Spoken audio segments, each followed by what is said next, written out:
Poor Randy, because Randy has been my loving husband for 25 years, which means for 25 years he's been trying to decode my messages.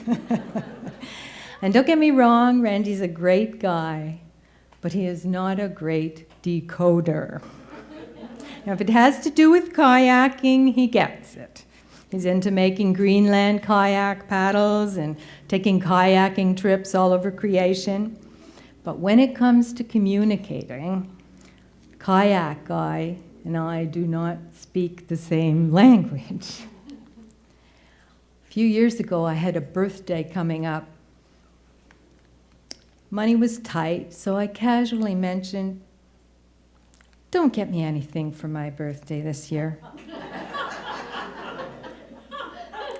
Now, you women in the audience will immediately grasp that that does not mean don't get me anything for my birthday this year. It means don't splurge. Money's tight, don't go all crazy.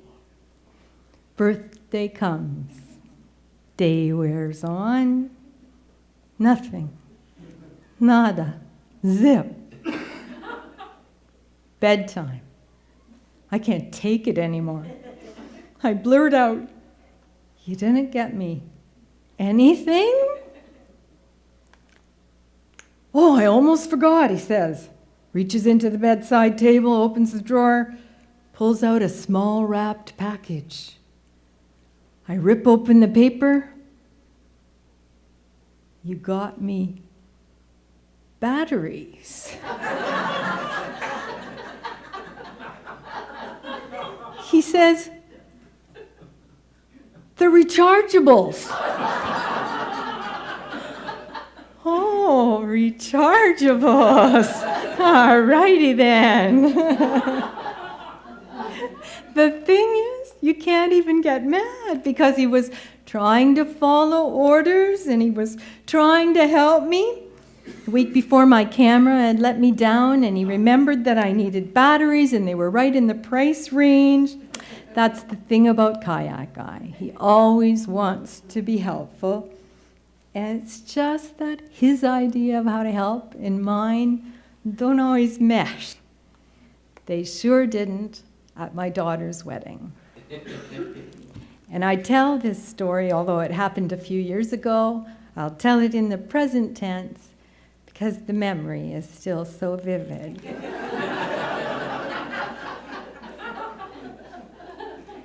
It is Thursday noon. My only daughter is to be married in 48 hours. I have 68 hours worth of things to do. I return home from shopping, laden with purchases, and am relieved to see my husband's car in the driveway. As promised, he has taken the afternoon off to help. I rush into our bedroom, toss my purse on the bed, and watch it fall to the floor, spilling its contents en route. Unbelievable. His idea of helping has been to rearrange the bedroom furniture. There is no bed where the bed should be. Many of us secretly hate change. There's nothing secret about my hatred of all things new and improved. I loathe change. And he knows I loathe change. And when I am running behind and stressed to the nines, introducing change is a very bad idea. We have words. His are along the lines of, "Lighten up, you'll learn to love it." Mine must be bleeped out for this performance. My daughter, the bride-to-be, is flying in from California on the red-eye tonight. I must wash the sheets in the guest bedroom so she can grab a few hours sleep.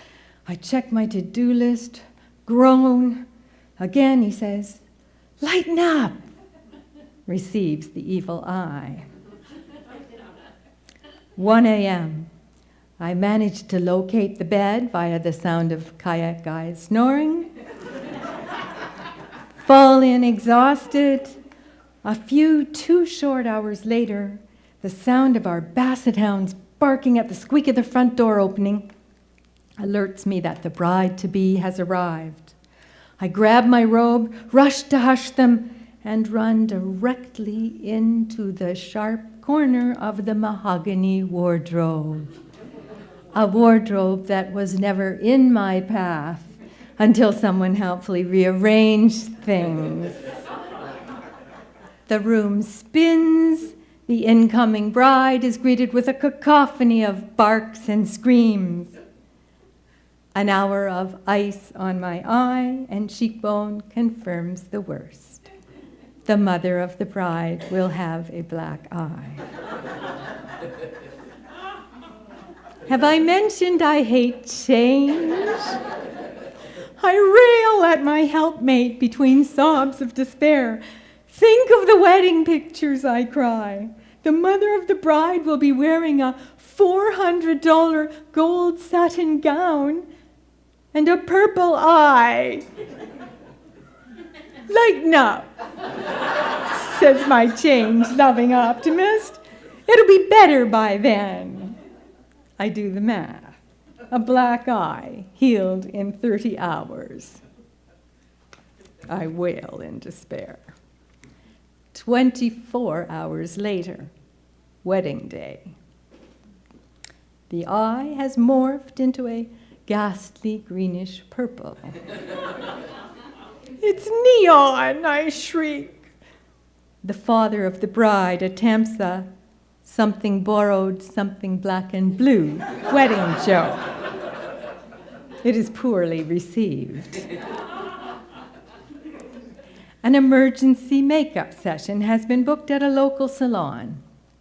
By 9:30 a.m., the maternal eye is a minty greenish lavender. The best that can be hoped for, given the palette in question. Everyone is at pains to assure the bride's mother it will never show in the photos. No one mentions that the makeup is a half an inch thick and certain to crack like parched soil in a rain shower should the mother of the bride cry, as she will undoubtedly do at the wedding of her only daughter. Everyone maintains it was a beautiful wedding. The photos confirm it. The bride smiled brightly. The bride's mother smiled bravely. And that hint of green could easily have been taken for a reflection from her gold satin gown.